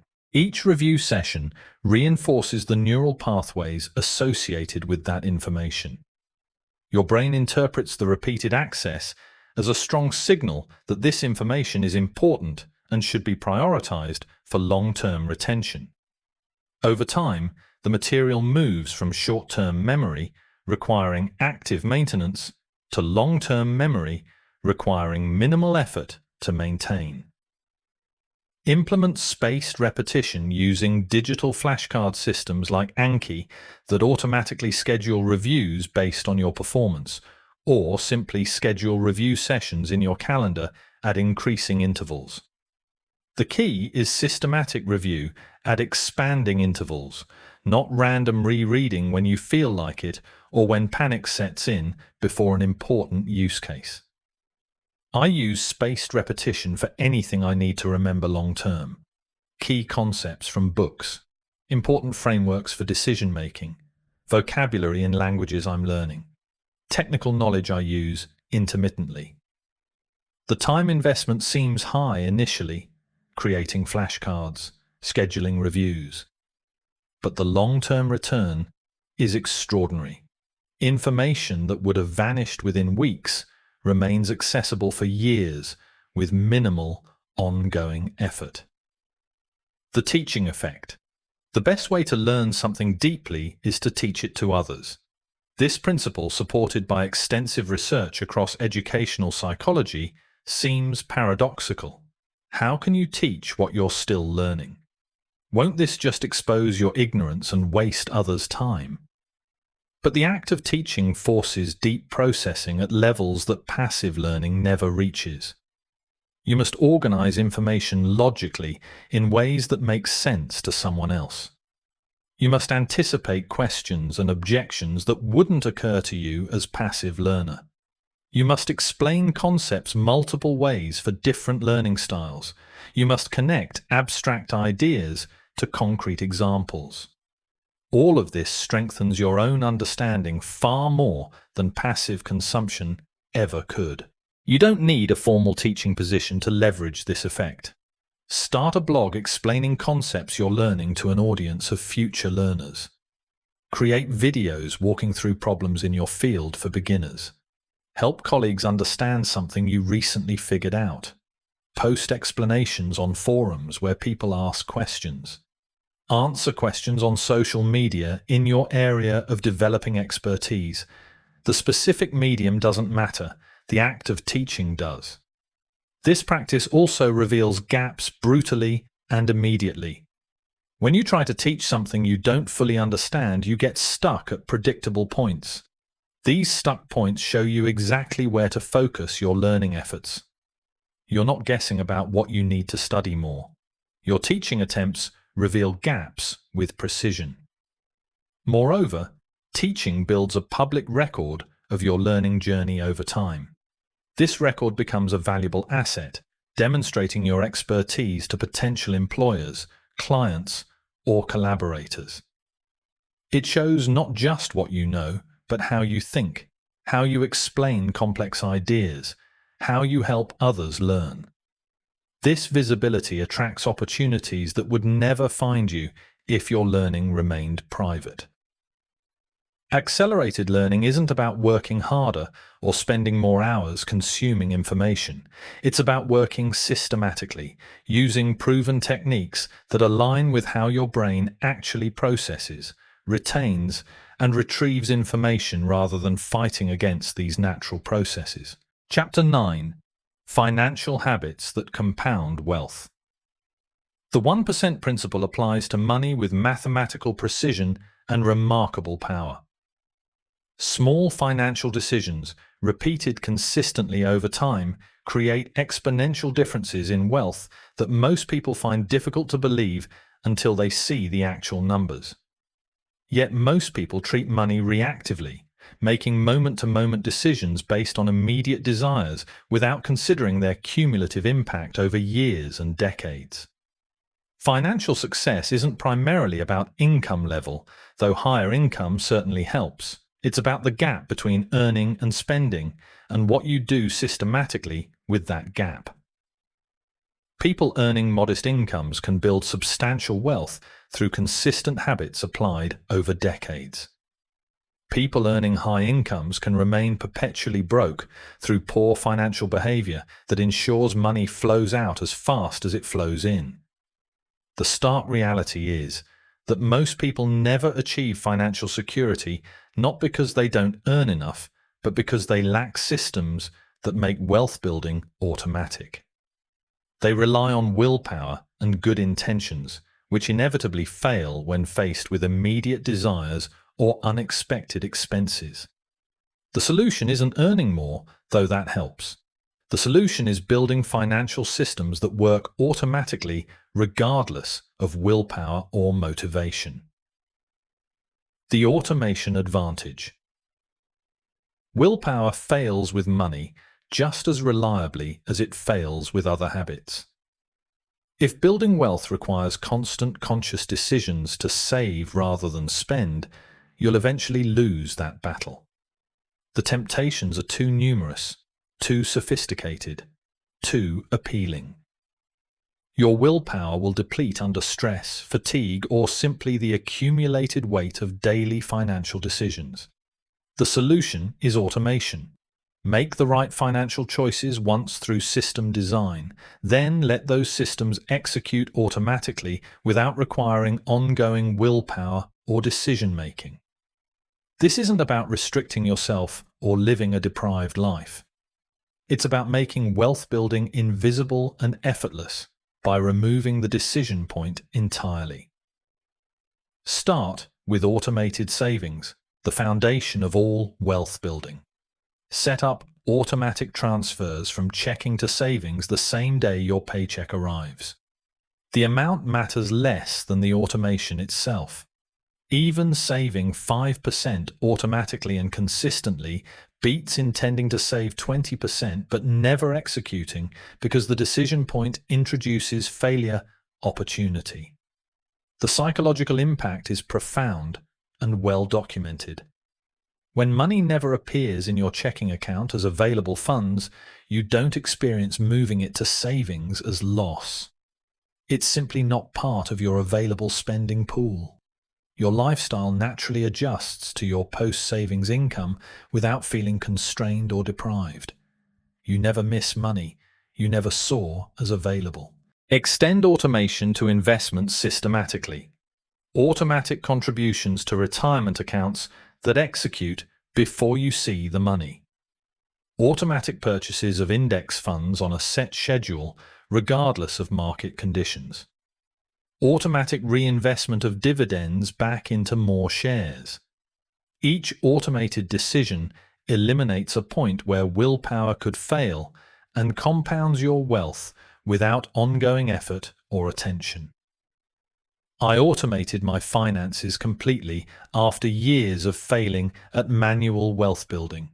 Every paycheck triggers automatic transfers, 20% to investment accounts, 10% to emergency savings, 5% to short-term goal savings. What remains in checking is truly available for spending.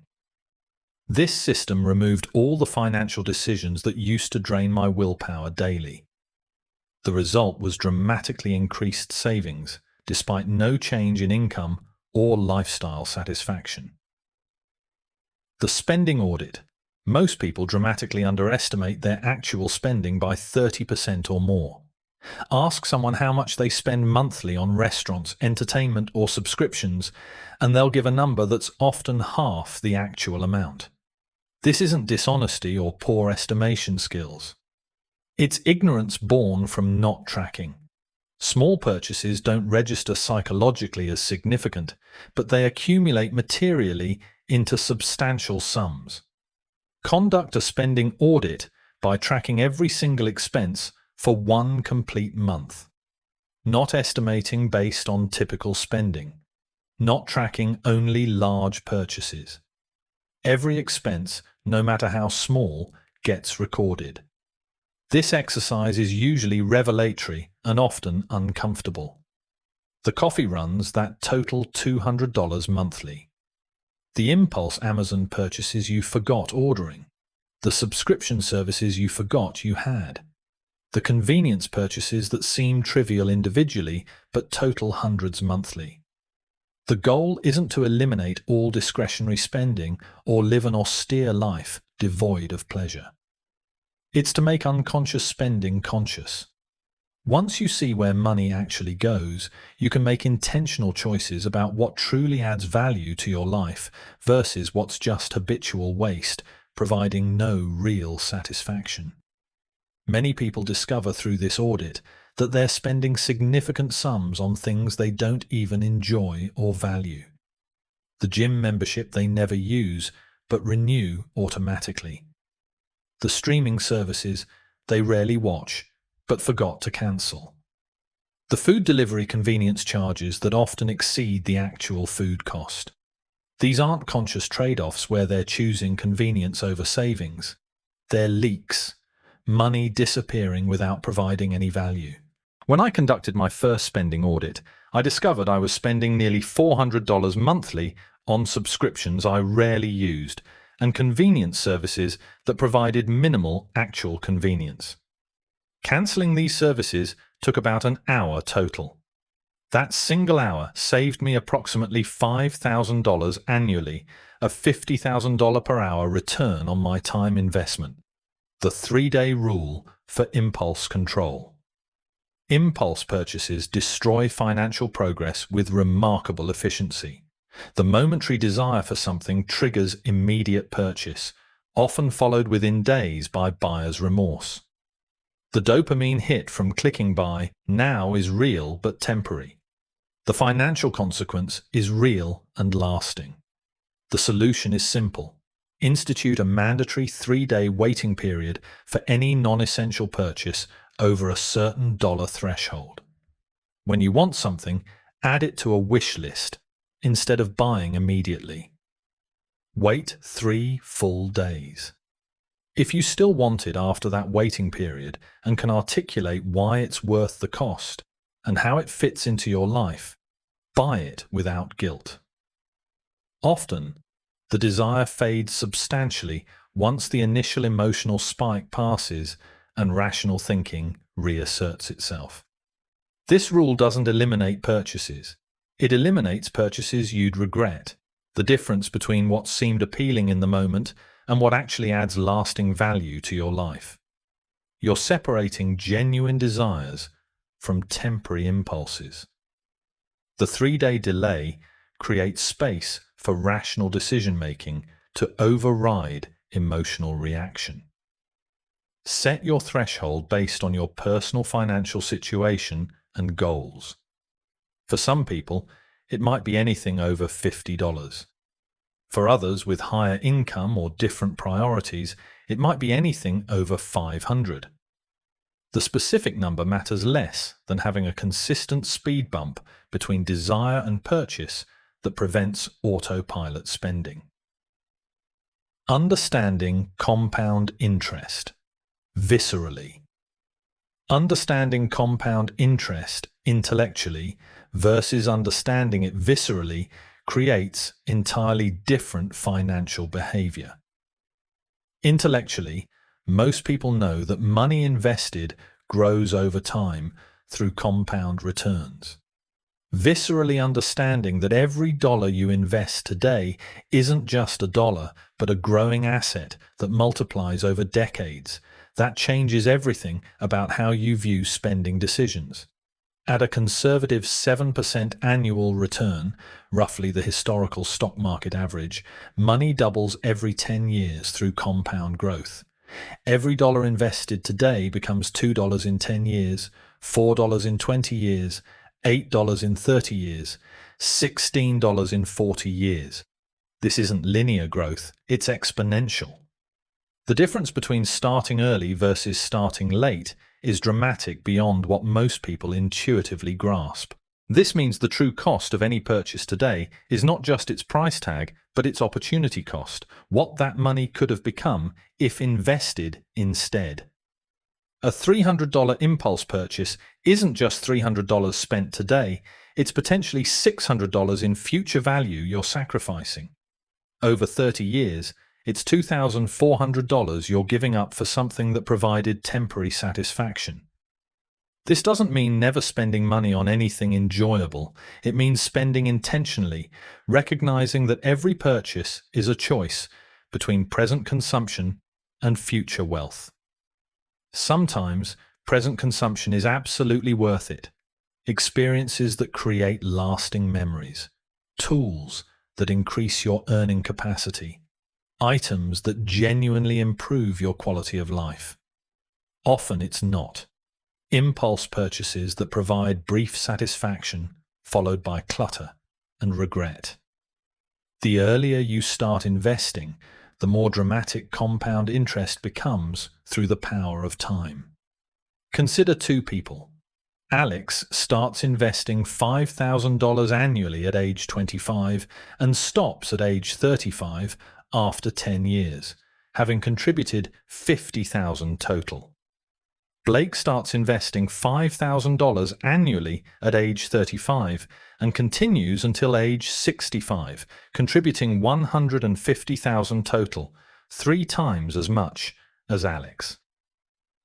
At 7% returns by age 65, Alex has approximately $1 million, despite contributing only $50,000 and stopping 30 years earlier. Blake has approximately $700,000, despite contributing 3 times as much and investing for 3 times as long. Alex's decade head start, allowing compound interest to work for 35 years instead of 30, creates a $300,000 advantage. The first decade of investing matters more than the next 3 decades combined. Thomas started investing $200 monthly at age 23 after reading about compound interest. Nothing dramatic. He simply automated the contribution and largely forgot about it, except for annual rebalancing. By age 33, his portfolio had grown to approximately $70,000. He'd contributed only $24,000 from his income. Compound returns generated the remaining $46,000 Ms. By age 43, assuming similar returns, he'll have approximately $300,000, despite having contributed only $48,000 personally. More importantly, this early financial foundation gave him options that his peers lacked. When career opportunities emerged that required short-term income reduction for long-term gain, he could pursue them. When he wanted to take sabbaticals for personal projects, he had a cushion. When he contemplated starting a business, the risk was manageable. The compound interest wasn't just building wealth, it was building freedom and flexibility. Chapter 10. The 1% Life, Putting It All Together. You've reached the final chapter, which means you've consumed information that most people never encounter. You understand compound effects. You know that identity drives behavior. You've learned environmental design principles. You've discovered energy management strategies. You've explored social architecture. You've absorbed learning acceleration techniques. You've seen financial systems that build wealth automatically. But consumption alone creates zero change in your life. Knowledge without implementation is just entertainment, perhaps interesting, but ultimately useless. The gap between knowing and doing is where most self-improvement efforts die quietly. People read books, feel inspired, make ambitious plans, then revert to old patterns within weeks when inspiration fades and old habits reassert themselves through sheer repetition. The information was good. The advice was sound. The intentions were sincere. But transformation requires more than information and inspiration. It requires systems, commitment, and sustained action over weeks and months until new patterns become automatic. It requires moving from knowing what to do to actually doing it consistently enough for compound effects to manifest. Your personal implementation plan. Don't try to implement everything from this book immediately. That's the most common mistake people make after consuming self-improvement content, and it's the primary reason why most implementation efforts fail within days.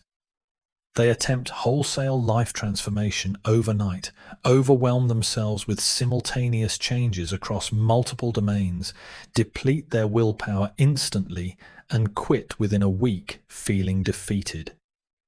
Instead, use the stacking strategy that respects your psychological limitations and works with your brain's adaptation capacity rather than against it. Choose one single habit from this book to implement first. Not 5 habits, not even 3. 1. Master it completely until it becomes automatic and requires minimal conscious effort. Then add another. Build your 1% edge through sequential mastery, not simultaneous chaos. Which habit should you start with? The one that will create the most leverage in your specific situation right now. This is individual. What creates leverage for you might differ from what creates leverage for others. Here's how to identify your highest leverage starting point. Review each chapter and identify the concept that resonated most strongly with your current situation. Not what sounds good theoretically or what you think you should do. What made you think this is exactly what I need to change right now? That visceral recognition usually points to your highest leverage opportunity because it's addressing your most significant current constraint. Once identified, define your implementation with brutal specificity. Vague commitments fail predictably. I'll exercise more is not a commitment. It's a wish lacking any actionable specificity. I'll do 10 push-ups immediately after brushing my teeth. Every morning is a commitment because it answers the crucial questions that determine whether behavior actually happens. Your commitment should answer these 4 critical questions. What exactly will I do? Be specific about the behavior itself, not just the general category. When exactly will I do it? Specify the precise trigger or time, not just sometime during the day. Where exactly will I do it? Location matters for habit formation and removes decision points. How will I know I've done it? Define completion criteria that remove ambiguity about success. Write your answers down physically on paper or in a document you'll review regularly. Research shows that written commitments are significantly more likely to be kept than mental intentions because writing creates accountability and removes the self-deception that mental commitments allow. The critical first 30 days. The first month determines everything about whether your new habit becomes permanent or joins the graveyard of abandoned intentions. If you can maintain a habit for 30 consecutive days without missing, you've overcome the primary psychological resistance. Your brain begins accepting the new pattern as normal rather than viewing it as temporary disruption. Identity starts shifting from someone trying to do something to someone who does that thing. Momentum builds, and carrying the habit forward becomes easier. Conversely, if you break the pattern within the first month, you reinforce the old identity and the belief that you're not the type of person who follows through on commitments. You prove to yourself once again that change is hard and you lack the discipline or consistency required. This psychological damage is harder to overcome than the actual missed days because it affects your self-concept and future motivation. Make the first 30 days absolutely non-negotiable. Use every tool available. Environmental design to make execution automatic. Accountability partners who expect daily updates. Visual tracking that makes streaks visible. Whatever works for your psychology. The specific tactics matter far less than unbroken execution through the critical first month when psychological resistance is highest. Expect resistance at predictable points. Around day 7, the initial excitement and motivation fade significantly. Around day 14, maintaining the habit starts feeling tedious rather than exciting. Around day 21, you'll experience a strong urge to quit or take a break, rationalized through seemingly valid reasons. These are predictable psychological patterns, not signs that something is wrong with the habit or that you're failing. When resistance appears, and it will appear, often strongest right before breakthrough, remember why you started. Recall vividly the gap between your current reality and your desired future. Visualize concretely who you're becoming through these daily decisions. Then execute the habit regardless of how you feel, because action creates momentum while waiting for motivation creates stagnation. The exponential future. Imagine 2 people starting today with identical circumstances in every meaningful way. Same age, same job, same income, same skills, same opportunities, same goals. One implements the 1% principle consistently. One doesn't, continuing with current patterns that feel comfortable and familiar. After 1 month, the difference is nearly invisible to outside observers. The person improving by 1% daily is perhaps 3% better overall at this point, hardly noticeable. Their colleague looks at them and sees no significant change in capabilities, productivity, or results. The effort seems wasted, the improvement imperceptible. After 6 months, the gap widens to roughly 600% improvement. Now some people start noticing something is different, though many still attribute this to luck, natural talent, or external circumstances, rather than recognizing the systematic daily improvements that created the change. The The daily habits themselves remain invisible to outside observers who only see occasional snapshots. After 1 year, the person operating on 1% daily improvements is 37 times more effective than when they started. Not 37% better, 37 times better, a 3,700% improvement. They're operating in a completely different reality from their original baseline. What took them hours at the beginning now takes minutes. Skills that seemed impossible are now routine and automatic. Goals that seemed distant are achieved and surpassed.